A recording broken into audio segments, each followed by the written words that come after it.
양석조 부장검사 등 4명이 서울구치소로 찾아갔지만 조사 거부했다. 이런 경우 처음 보지 않았어요? 불가능하죠. 보통 사람들은 검찰에 우리가 이제 송치 나갈 때 제일 피곤한데, 검치 나간다고 하잖아요. 검치 나간다고 할게요. 예, 피곤한데 뭐 보통 사람들이 검치를 거부하는 건 있을 수 없는 겁니다.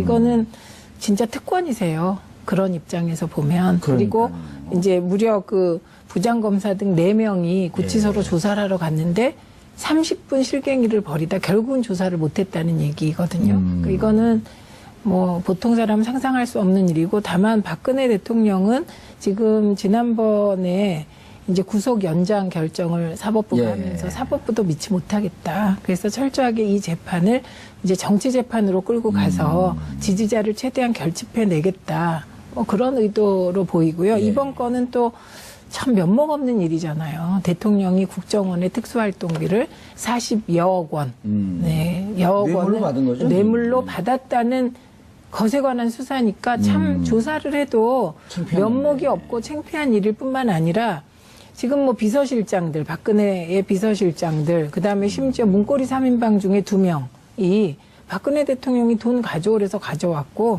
그냥 어디다 늘에서 넣었다 지금 이렇게 다 박근혜 대통령한테 미루고 있는 형국이어서 지금 조사를 받기도 참 국민 볼 면목이 없는 그런 상황이기도 한 것 같습니다. 예.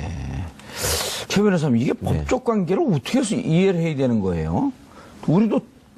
우리 그 법무부로 실제 온몸으로 체험한 사람들도 이해를 못하니 이게 법적 관계는 어떻게 되는 겁니까? 현재 그 기소돼서 재판이 진행되고 있는 사건은 최순실 씨를 포함한 그 사람들과의 그 국정농단 사건, 거기도 물론 뇌물죄가 포함되어 있습니다만은 그걸로 재판을 받고 있는데 추가 수사가 이제 쭉 이어지고 또 청와대의 문건 같은 게 발견되고 국정원의 내부 자료가 발견되고 하면서 특수활동비가 지금 처음 또 문제가 됐죠. 그래서 역대 국정원장들이 지금 차례차례 구속이 되고 있고 또 차례차례 조사를 받고, 최근에 이제 마지막 남아있던 이원종 비서실장조차도 자기도 그 받았다. 라고 자수서를 썼다 그러잖아요. 네. 그 자수서라고 하는 것의 의미는 그 자수를 내가 해서 내 범행을 미리 밝힌다.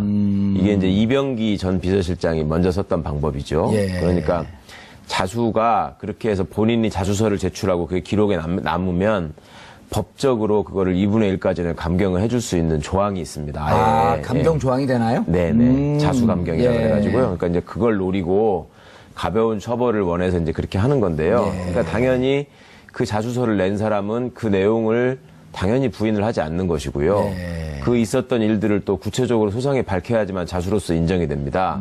왜냐하면 뭐를 이렇게 자동차로 훔쳐간 사람이 자기는 자동차로 훔쳐간 게 아니라 그 내부에 있는 저기 전화번호 알림판만 훔쳐간 거다. 이렇게 얘기하면 자수를 받아주면 안 될 거 아니에요. 그렇죠. 그거는 다 확인이 돼야 되는 거기 때문에 거기서 만약에 확인을 했는데 자기 범죄를 숨기기 위해서 거짓말로 자수한 거다라고 되면은 더 형이 가중 처벌이 되겠죠. 나중에 심각해지지 않겠습니까? 그러니까 거기서 거짓말할 상황은 안 되는 것이고 또 이원종 씨 입장에서는 나는 그냥 대통령이 받으래길래 갖다 준다길래 받은 거다. 이렇게 얘기해야지 자기가 빠져나갈 수 있다고 생각을 했을 겁니다. 그리고 실제 그게 사실에 가까울 가능성도 있고요. 그리고 다 받은 거니까 당신도 받아라. 이렇게 했겠죠. 그리고 그 돈이 본인이 받아서 다 챙겼는지 아니면 받아서 그거를 또 대통령한테 갖다 바쳤는지 그거는 아직 나오지 않았습니다만은 본인이 그거를 다 받아 챙기기에는 좀 많은 돈 같고요. 어떻게든 이제 그렇죠. 회당 5천만 원씩인데요. 네네. 어떻게든 이제 함께 썼을 것 같은데요. 그 부분이 이제 드러나야 되고, 그러면 검찰 입장에서는 결국 이게 최종 기착지가 어디냐, 그러니까 애초에 출발은 어디냐 이걸 따져봐야 되는데 지금 관련된 사람들이 전부 다 당시에 박근혜 씨가 대통령으로서 지시한 거다. 그리고 우리는 지시에 따라서 그대로 이행을 했고 앞사람이 그렇게 했기 때문에 뒷사람은 또 앞사람이 그렇게 했다고 인수인계를 해주길래 나는 한 거다. 이렇게 이제 얘기를 하고 있으니까 그러면 수사하는 사람은 당연히 지시한 사람은 왜 지시를 했으며 그 돈이 어디로 갔으며 그다음에 지시한 사람은 그 돈에 얼마만큼 관여하고 얼마만큼 썼는가 이런 것들을 확인해야 되고 그다음에 그 중간에 이제 기억들 하시겠지만 대통령이 최순실 씨와 관련한 초반에 문제가 불거지기 시작했을 때 무슨 저기 집 사는 돈, 옷 사는 돈 뭐 이런 것들을 현금으로 줬다라고 얘기를 했지 않았습니까? 그랬죠. 그러면 이제 그 돈의 출처가 어디냐를 따져봐야 됐을 것이고 그 돈의 출처 중에도 이 특수활동비가 사용된 흔적이 있는 것 같다는 보도가 과거에 최근에 일부 있었거든요. 삼성동 집을 살 때도 한 3억인가 4억이 네, 부족했었잖아요. 네. 그 돈도 대통령이 줬다고 그랬는데 그건 어디서 나온 거냐. 이제 이런 것들이 확인이 돼야 되려면 그 조사한 검사의 입장에서는 당연히 박근혜 씨가 빠지고서는 이게 얘기를 다 완성 지을 수가 없는 거죠. 네. 그러니까 조사를 하러 간 건데 지금 최 의원님 말씀해 주신 것처럼 그 구치소에 있는 사람은 그 조사를 하라고 그러면 나오는 걸 되게 좋아하잖아요, 원래. 그 아내가 답답하니까. 그렇죠. 검찰청에 가가지고 이제 오가면서 바깥 구경도 하고 이런 것 때문에 피하는 사람이 없죠. 근데 이 사람이 지금 특이한 행동을 보이는 건데 이럴 경우에는 과거 같으면 그 체포영장이나 구속영장을 발부를 받아가지고 교도관들이 거의 때리다시피 해가지고 끌고 나옵니다. 때리다시피 하지 않고 때려요. 예. 우리 많이 맞았어요. 그러니까 예전에도 왜 학생운동할 적에 뭐 법정에 출정 거부하고 예. 가셔도 뭐 이렇게 하셨잖아요. 예. 그때 뭐 진짜 엄청 때렸잖아요. 근데 그럼요. 곰복으로 때리고 그냥 개 끌려 나오듯이 끌려 나와요. 예. 근데 요새는 이제 뭐 그렇게까지는 안 하겠지만 하여튼 그걸 용납을 안 하는데 일단 뭐 조사를 좀 받아주시죠 하고 찾아간 것도 굉장히 이례적인 일이고 어찌 보면 법적 권한이 인정은 되는 거예요? 어떻게 되는 거예요? 지금 우리 최민희 의원은 특혜다 이렇게 얘기하셨거든요. 네. 아니, 그러니까 이제 가기 싫다고 할 권한도 물론 있죠. 진술을 거부할 권한도 있는 것처럼. 그런데 보통 사람들이 이런 범죄를 저지르고 했을 때 검찰이 언제 한번 야 그러면 저희가 찾아가서 조사하는 출장 서비스를 하겠습니다 한 적이 언제 있었습니까? 무조건 오라 그러는 거고 예. 말씀드린 것처럼 영장 받아 끌고 나오죠. 근데 찾아갔다는 것 자체가 이 사람이 전직 대통령이었다는 신분을 의식해서 일종의 특혜를 베푼 거고요. 검찰 입장에서는. 예. 그리고 그 과정에서도 또 죽어도 조사를 못 받겠다라고 나오는 거는 철저하게 이건 정치적 행동이고 예. 아까 최 의원님께서는 좋게 뭐 국민들한테 면목이 없지 않겠냐 말씀을 하시지만 솔직히 국민들한테 미안해서 뭐 부끄러워서 그렇다기보다는 자기 입장만 지금 내세워가지고 안 나온다고 봐야 되지 않겠습니까? 예. 내가 니네들한테 조사를 받아? 뭐 이런 거 아니겠어요? 이병호 국정원장이 검찰에서 이제 이원종 전 비서실장을 자수서를 냈고 이병호 국정원장이 대통령의 지시로 이원종에게 1억 5천을 줬다라고 진술했잖아요. 그럼 둘에 받은 사람 준 사람 딱 맞은 거 아니에요? 그렇죠. 이른바 이제 빼박이가 된 거 아니에요? 네, 빼박 캔트. 어떻게 할 수가 없는 거예요, 이게. 네, 그런데 이 이원종 비서실장 기억하실 텐데 최순실 국정농단 네, 터졌을 때 봉건 시대에나 있을 법한 네. 일이 지금 이게 말도 안 되는 얘기다 그러면서 전면 부정했던 사람이에요. 네, 이원종 비서실장이. 예. 그런데 이원종 비서실장에게 박근혜 전 대통령의 지시로 이병호 전 원장이 1억 5천만 원을 건넸다. 그러면 뭐 이거는 어쩔 수가 없는 거죠. 박근혜 예. 대통령을 조사하지 않으면 이게 뭐가 이렇게 그 퍼즐이 안 맞는 그런 상황이고요. 그리고 이제 이 대목에서 박근혜 대통령의 비서실장과 국정원장들은 단 한 명이 그냥 관행이나 내가 판단해서 했다 이런 사람이 한 명도 없네요. 다 대통령의 지시다. 네, 다 대통령한테 미루고 우병우도 미루잖아요. 결국은 우병우는 박근혜 대통령을 존경한다고 예, 그렇게 막 공개적으로 언론에 대고 얘기했던 사람도 결국은 박근혜 대통령한테 다 미루고 자기 위치에서 자기 역할을 내가 했다 이런 사람이 하나도 없는 거죠. 알겠습니다. 최 변호사님 좀 네. 정리를 해 주실 필요가 있는데 우리 시청자분들도 워낙 혐의가 많기 때문에 네. 박근혜 전 대통령의 혐의가 18가지, 적용 법률이 5가지. 네. 그런데 그거로 지금 재판을 받고 있는데 그것과 무관하게 네.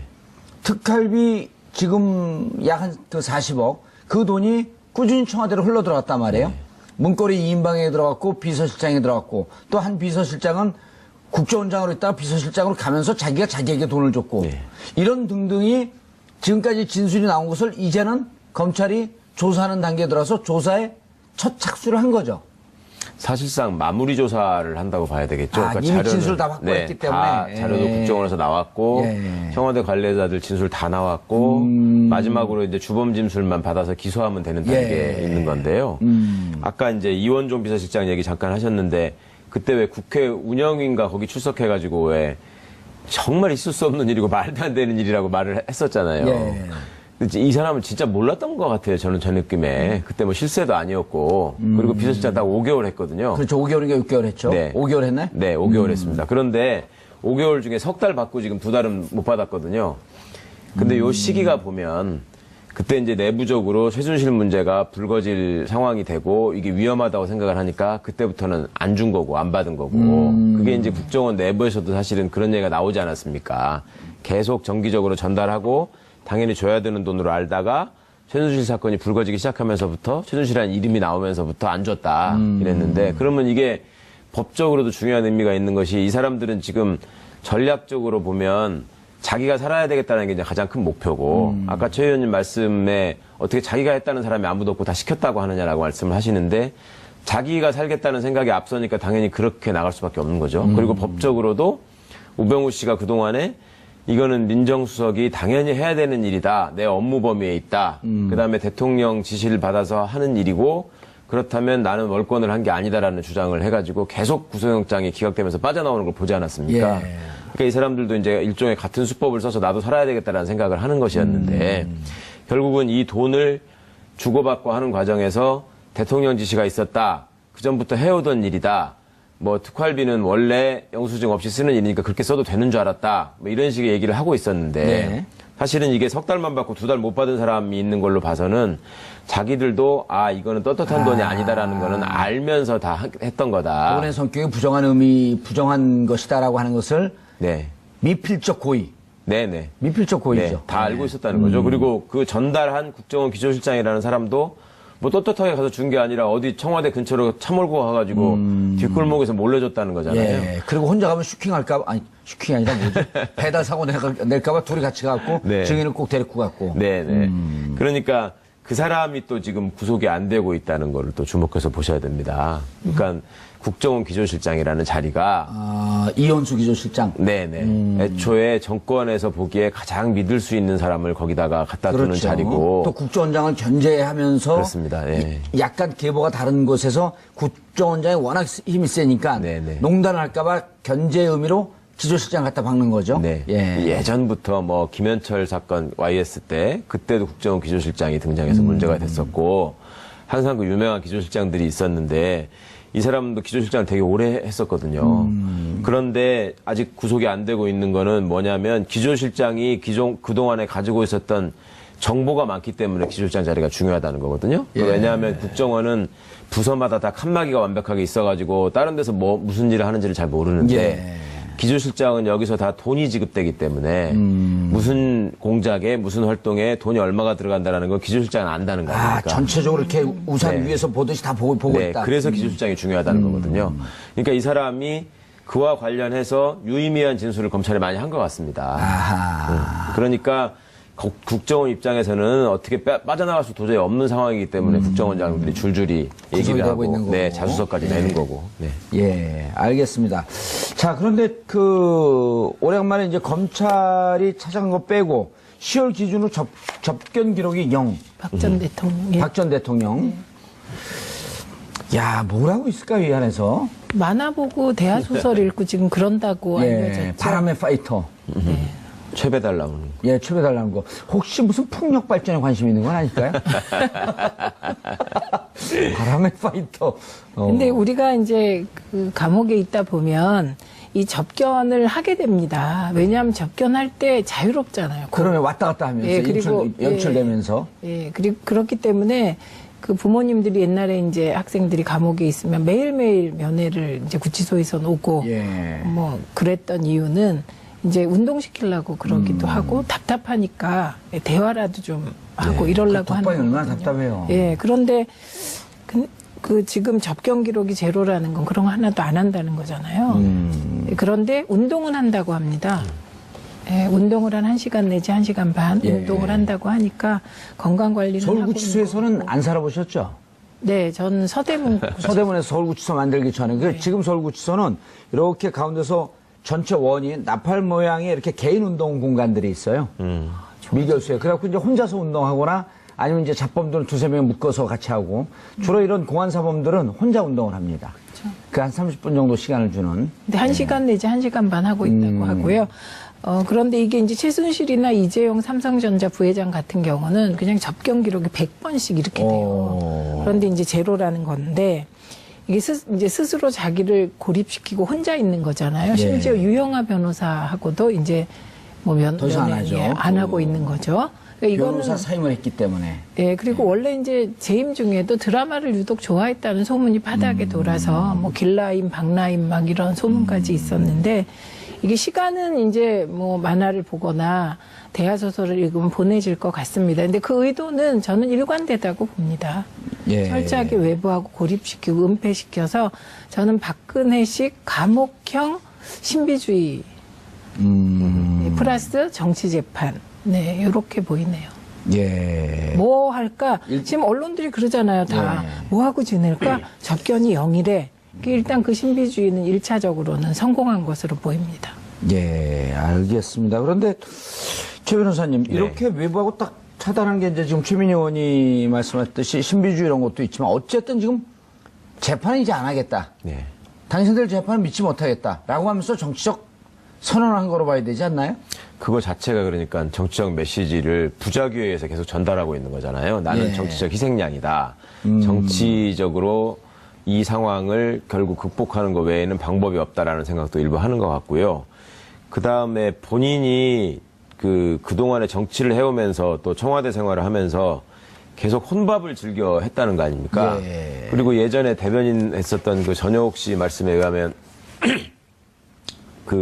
자기를 다른 사람하고 완전히 다른 사람이라고 생각한다는 거잖아요. 그러니까 본인은 일종의 왕 같은 사람이고 나머지 사람들은 그냥 신민들인데 내가 그 신민들 앞에 가가지고 앉아서 재판을 재판 받는 것 자체가 굉장히 그건 말이 안 된다라는 생각을 하는 것 같고 그리고 의원님 말씀처럼 그렇게 혼자 있음으로써 그간에 쌓아왔던 정치적인 어떤 그 성과 같은 게 있다고 지금도 믿는 것 같아요. 예. 그러니까 혼자 있으면서 계속 나는 지금 힘들다, 희생당하고 있다라는 메시지를 전달하면 지금도 서울구치소 앞에 가면은 지금도 늘 집회하시는 분들이 있고 그 플랜카드가 많이 걸려 있거든요. 예. 그 아픈 박 대통령을 뭐 즉각 석방하라 이런 얘기들이 많이 붙어 있는데 그걸 계속 소구하는 것 같고요. 그 저는 참 놀랍게 생각했던 것이 그 전에 변호인 접견 외에는 그러니까 유영하 변호사가 만나러 다닐 때에도 박지만 씨나 이런 사람들은 자기 친형제인데 안 만났잖아요. 안 만났잖아요. 예. 절대로 안 만난다고 그러고 그때 예전에 제가 듣기로 박지만 씨가 낳은 아들들을 그렇게 이뻐했다고 뭐 그런 얘기도 있었는데 예. 되게 저희 안에 들어가 있으면은 예전에 우리 김근태 선생님도 그러셨지만 부인한테 미안하고 뭐 저기 안타깝고 이런 마음이야 늘 얘기하고 이러지만 아이들 생각이 나면 도저히 어떻게 견디기가 어렵더라. 그렇죠. 이런 말씀들을 많이 하시던데 예. 그렇게 진심으로 예뻐했다면 그게 안 보고 싶을까 싶은 생각이 들기도 하고요. 그러니까 이 사람은 하여튼 보통 사람들하고는 다른 사람인 것 같아요, 분명히. 그리고 그 안에서 본다는 책도 그래도 좀 대통령까지 했다는 사람이 무슨 뭐 역사책을 본다거나 자기가 집필을 한다거나 하는 것도 아니고 예. 바람의 파이트하고 객주를 본다는 건 이건 정말로 어찌 보면 통속 소설인데 예. 이걸로 그냥 시간 때운다는 거 아닙니까? 그러면서 말로는 무슨 뭐 역경을 딛고 뭐 성공하는 거를 한다고 미화는 하지만 그것도 좀 어느 정도 수준 있는 얘기를 해야지. 이게 소설이 수준이 낮다는 얘기가 아니라 예. 보이고 있는 행동 자체가 지금 굉장히 품위 없는 일을 하면서 본인은 굉장히 품위를 지키고 있다고 착각하는 것 같습니다. 바람의 파이터는 출소하면 UFC 도전하고 싶은 걸까? 아니, 바람의 파이터는 정말 의외예요. 그러게요. 아니, 저희도 오래 한 1년쯤 살면 이제 무슨 책을 읽는지를 갖고 출소하고 난 다음에 20년, 30년 동안 인구의 그 교도관들 사이에 회자가 되는데 심지어 제가 지난 2012년 홍성 갔잖아요. 그 홍성에서 89년, 88년 이때쯤에 김근태 의원이 한 2년을 살고 나가셨어요. 네. 그때 교도관이 제가 들어가니까 이제 고참 교도관이 됐는데 그때 김근태 의원의 행동은 어떠하였으며 그때 무슨 책을 읽었으며 다른 재소자들과의 사이는 어떠했으며 라는 것을 무슨 백과사전 기록하듯이 샅샅이 알고 있어요. 그러니까 설사 소설책을 보거나 드라마를 열심히 보고 싶어도 좀 창피해서라도 일부러 더 어려운 철학책을 보려고 노력하고 드라마를 안 보려고 하고 왜냐하면 다른 사람들 다 우리를 보고 있거든요. 네. 근데 이 내용이요. 예. 이게 이제 그 무림의 고수가 커가는 과정. 그 다음에 대상인으로 성장하는 과정이거든요. 그러니까 여전히 박근혜 전 대통령을 지배하는 감성이 소녀 가장인 것이 아닐까 싶어요. 그래서 이것도 하나의 성장통으로 실현기로. 그래서 지나서 이제 또 대통령 재선에 도전하게. 그렇죠. 그러니까 그 대통령에 다시 도전할지는 모르겠습니다만 어쨌든 이 과정을 그런 소녀적 감성으로 실현이나 성장통으로 받아들이면서 바람의 화이터 불끈 이러고 있는 게 아닐까. 이분이 그 전에 정치하기 전에 말입니다. 대중들 앞에 우리가 갑자기 아주 그 근엄한 다큐멘터리 그 정치로 시작했다가 네. 이제 술집 좌담으로 바뀌어가기 시작했어요. 갑자기 예전에 은둔의 그 큰형의 박근혜에서 정치인으로 변신하기 전에 이렇게 언론에 막 등장하고 할 때 그때 분위기하고 비슷하죠. 수필집을 냈었다는 얘기들이 많이 나왔었잖아요. 그래가지고 무슨 한국 그 수필가협회에 등록된 정식 작가다 뭐 이런 얘기도 나오고 했었었는데 대선 때 그때 그 책 제목 중에 하나가 왜 그 절망은 나를 키우고 시련은 나를 단련시키나가 뭐 이런 거 있었어요. 정확하게. 그러니까 그 생각하는 것 같아요. 지금 최 의원님 말씀처럼 들어가서. 근데 그때 또 재밌는 게 95년도에 그 책을 냈는데 그 책의 대목이 한 대목이 마치 임신을 암시하는 듯한 그런 글이 또 있었다고 한때 그랬죠. 화제가 됐었잖아요. 그래갖고 예. 그 누구 정모식이 출생일이 97년이 아니라 95년 아닌가 이제 이런 의혹들을 막 낳게 하는 이상한 일들을 해요. 근데 이제 이런 신비주의적 정치 행위가 완성되려면요. 가끔 또 한 번 드러나 줘야 돼요. 그래서 전 그 시기가 언제일까를 좀 궁금해하고 있습니다. 네. 자, 그런데 중요한 건 최근에 MH 그룹 미샤나 호세이니운 대표가 이게 어느 나라 사람? 미샤나 호세이니운. 이게 아랍 사람인가요? 호세인이 들어간 거 보면 아랍 사람 같기도 하고. 아랍계 미샤나니까 프랑스 사람 같기도 하고. 예. 어쨌든 이분이 참 이 사람이 한국에 방문해서 건강이 나빠져 외부 병원에 입원해야 한다고 계속 주장을 하고 있거든요. 네, 근데요, 이상한 건 이분이 박 전 대통령을 못 만났어요. 한 번도 만나본 적이 없죠. 네, 못 만나고 이런 주장을 하니까 이 MH그룹의 이 미샤나 후세인이 이라는 이분에게 이런 일을 하게 하는 그룹이 누군지가 궁금한 거죠. MH는 정몽헌의 이니셜인데, 몽헌. 원래는 그랬었죠. 예. 그래서 좀 이것도 좀 돌출적인 일이에요. 그러니까요. 예. 이상한 일입니다, 이거 진짜로. 이상한 일이에요, 진짜. 예. 근데 어쨌든 약간 막장 드라마처럼 끊임없이 화제는 끊기지가 않아요. 예? 어쩔 수가 없는 거죠. 박근혜 예. 대통령을 조사하지 않으면 이게 뭐가 이렇게 그 퍼즐이 안 맞는 그런 상황이고요. 그리고 이제 이 대목에서 박근혜 대통령의 비서실장과 국정원장들은 단 한 명이 그냥 관행이나 내가 판단해서 했다 이런 사람이 한 명도 없네요. 다 대통령의 지시다. 네, 다 대통령한테 미루고 우병우도 미루잖아요. 결국은 우병우는 박근혜 대통령을 존경한다고 예, 그렇게 막 공개적으로 언론에 대고 얘기했던 사람도 결국은 박근혜 대통령한테 다 미루고 자기 위치에서 자기 역할을 내가 했다 이런 사람이 하나도 없는 거죠. 알겠습니다. 최 변호사님 좀 정리를 해 주실 필요가 있는데 우리 시청자분들도 워낙 혐의가 많기 때문에 박근혜 전 대통령의 혐의가 18가지, 적용 법률이 5가지. 네. 그런데 그거로 지금 재판을 받고 있는데 그것과 무관하게 특활비 지금 약 한 40억 그 돈이 꾸준히 청와대로 흘러 들어갔단 말이에요. 문고리 2인방에 들어갔고 비서실장에 들어갔고 또 한 비서실장은 국정원장으로 있다가 비서실장으로 가면서 자기가 자기에게 돈을 줬고 이런 등등이 지금까지 진술이 나온 것을 이제는 검찰이 조사하는 단계에 들어서 조사에 첫 착수를 한 거죠. 사실상 마무리 조사를 한다고 봐야 되겠죠. 이미 진술을 다 확보했기 때문에. 다 자료도 국정원에서 나왔고 청와대 관계자들 진술 다 나왔고 마지막으로 이제 주범 진술만 받아서 기소하면 되는 단계에 있는 건데요.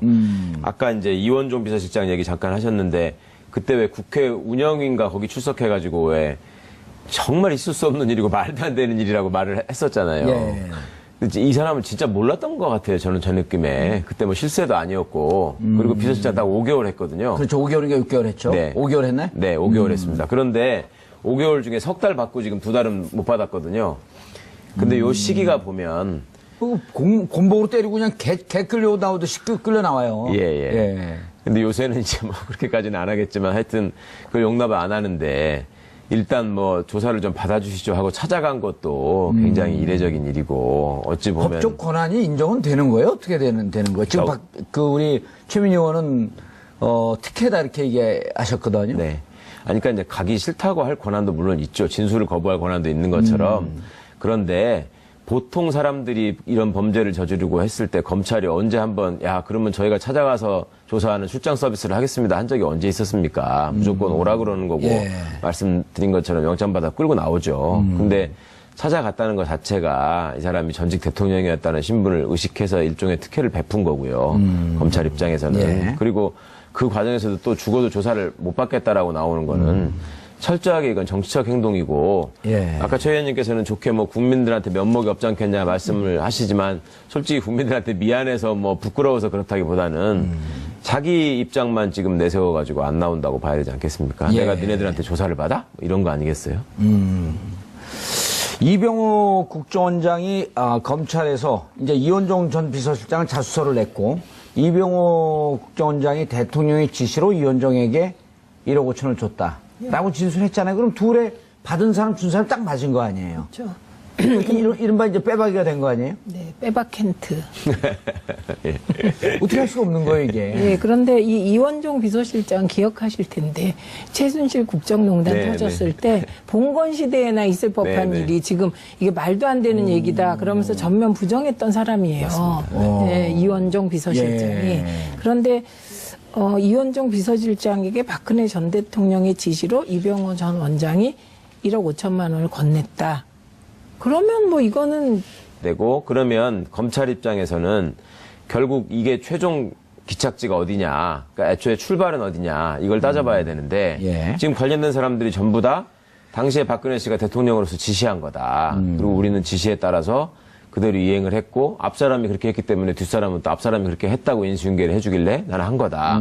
이렇게 이제 얘기를 하고 있으니까 예. 그러면 수사하는 사람은 당연히 지시한 사람은 왜 지시를 했으며 그 돈이 어디로 갔으며 예. 그다음에 지시한 사람은 그 돈에 얼마만큼 관여하고 얼마만큼 썼는가 이런 것들을 확인해야 되고 예. 그다음에 그 중간에 이제 기억들 하시겠지만 대통령이 최순실 씨와 관련한 초반에 문제가 불거지기 시작했을 예. 때 무슨 집 사는 돈, 옷 사는 돈 뭐 이런 것들을 현금으로 줬다라고 얘기를 했지 않았습니까? 그랬죠. 그러면 이제 그 돈의 출처가 어디냐를 따져봐야 됐을 것이고 예. 그 돈의 출처 중에도 이 특수활동비가 사용된 흔적이 있는 것 같다는 보도가 과거에 최근에 일부 있었거든요. 삼성동 집을 살 때도 한 3억인가 4억이 네, 부족했었잖아요. 네. 그 돈도 대통령이 줬다고 그랬는데 그거는 어디서 나온 거냐 이제 이런 것들이 확인이 돼야 되려면 그 조사한 검사의 입장에서는 당연히 박근혜 씨가 빠지고서는 이게 얘기를 다 완성지을 수가 없는 거죠. 네. 그러니까 조사를 하러 간 건데 지금 최 의원님 말씀해 주신 것처럼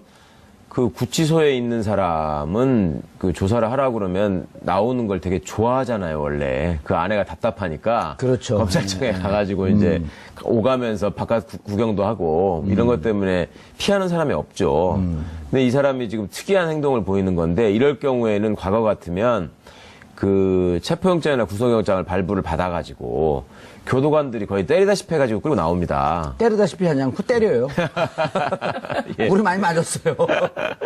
그러니까 예전에도 왜 학생운동할 적에 뭐 법정에 출정 거부하고 예. 가셔도 뭐 이렇게 하셨잖아요. 예. 그때 뭐 진짜 엄청 때렸잖아요. 그럼요. 수사가 이제 쭉 이어지고 또 청와대의 문건 같은 게 발견되고 예. 국정원의 내부 자료가 발견되고 하면서 특수활동비가 지금 처음 또 문제가 됐죠. 그래서 역대 국정원장들이 지금 차례차례 구속이 되고 있고 또 차례차례 조사를 받고 최근에 이제 마지막 남아있던 이원종 비서실장조차도 자기도 그 받았다. 라고 자수서를 썼다 그러잖아요. 네. 예. 그 자수서라고 하는 것의 의미는 그 자수를 내가 해서 내 범행을 미리 밝힌다. 이게 이제 이병기 전 비서실장이 먼저 썼던 방법이죠. 예. 그러니까 자수가 그렇게 해서 본인이 자수서를 제출하고 그게 기록에 남으면 법적으로 그거를 2분의 1까지는 감경을 해줄 수 있는 조항이 있습니다. 아예. 감경 조항이 되나요? 네네. 자수 감경이라고 예. 그래가지고요. 그러니까 이제 그걸 노리고 가벼운 처벌을 원해서 이제 그렇게 하는 건데요. 예. 그러니까 당연히 그 자수서를 낸 사람은 그 내용을 당연히 부인을 하지 않는 것이고요. 예. 그 있었던 일들을 또 구체적으로 소상히 밝혀야지만 자수로서 인정이 됩니다.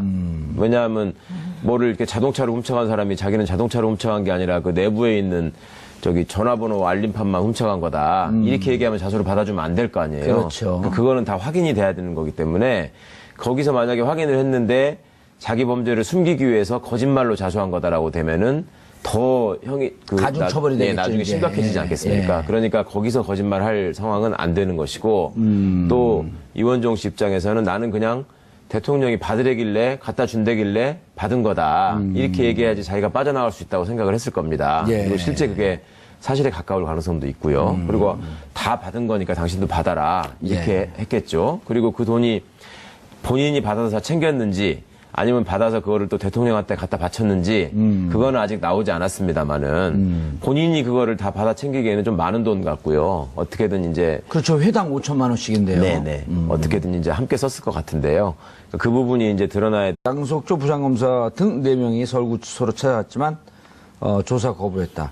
이런 경우 처음 보지 않았어요? 불가능하죠. 보통 사람들은 검찰에 우리가 이제 송치 나갈 때 제일 피곤한데 예. 검치 나간다고 검치 하잖아요. 나갈 때요? 예, 피곤한데 뭐 보통 사람들이 검치를 거부하는 건 있을 수 없는 겁니다. 그러니까 이거는 진짜 특권이세요. 그런 입장에서 보면. 그리고 이제 무려 그 부장검사 등 4명이 구치소로 조사를 하러 갔는데 30분 실갱이를 벌이다 결국은 조사를 못했다는 얘기거든요. 그러니까 이거는 뭐 보통 사람은 상상할 수 없는 일이고 다만 박근혜 대통령은 지금 지난번에 이제 구속 연장 결정을 사법부가 예. 하면서 사법부도 믿지 못하겠다. 그래서 철저하게 이 재판을 이제 정치 재판으로 끌고 가서 지지자를 최대한 결집해 내겠다. 뭐 그런 의도로 보이고요. 이번 건은 또 참 면목 없는 일이잖아요. 대통령이 국정원의 특수활동비를 40여억 원, 네, 여억 뇌물로 원을 받은 거죠? 뇌물로 받았다는